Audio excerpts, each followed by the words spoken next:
আসসালামু আলাইকুম। স্বাগতম আজকের ক্লাসে, আজকের পর্বে। আমরা আমার এখানে দেখতে পাচ্ছেন যে মূলত আমি যেই ডিজাইনটা, যে ক্লাসটা হয়েছে সেটাকে মক আপ করেছি। এখন আপনি এটাকে মক আপ কীভাবে করবেন? অবশ্যই মক আপ করাটা জরুরি। সো আপনাকে মক আপটা করতে হবে। তো আপনি মক আপ করতে গেলে এটা কীভাবে করবেন? আমি মক আপটা অলরেডি আপনাদেরকে গুগল ড্রাইভে দিয়ে দিয়েছি। এবং এইখানে আরেকটা বিষয় হচ্ছে যে আমি ভিডিওতে কিন্তু এই লেখাগুলো দেখাই নাই। এগুলো বিশেষ করে আপনারা গুগল থেকে সার্চ করে বসে দিবেন। তো সেটা কীভাবে বসাবেন আমি একটু দেখাচ্ছি, আর মকআপটা কীভাবে ব্যবহার করবেন সেটা দেখাচ্ছি, এবং মকআপের এখানে যেই এই ডিজাইনের যে স্পেনটা আছে, এই স্পেনটা কীভাবে ব্যবহার করছি সেটাও দেখা দিচ্ছি। আপনারা সেভাবে করবেন, তাহলে আপনারা টোটাল পুরো প্রজেক্টটা আমার মতো করে জমা দিতে পারবেন। এবং হচ্ছে আমি যে রিসোর্সগুলো ব্যবহার করেছি আপনারা সেটা ব্যবহার করতে পারেন।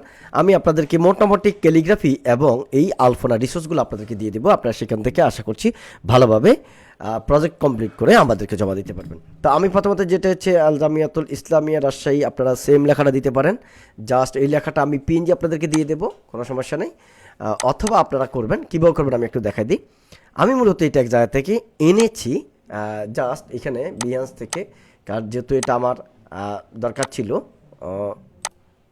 ওকে,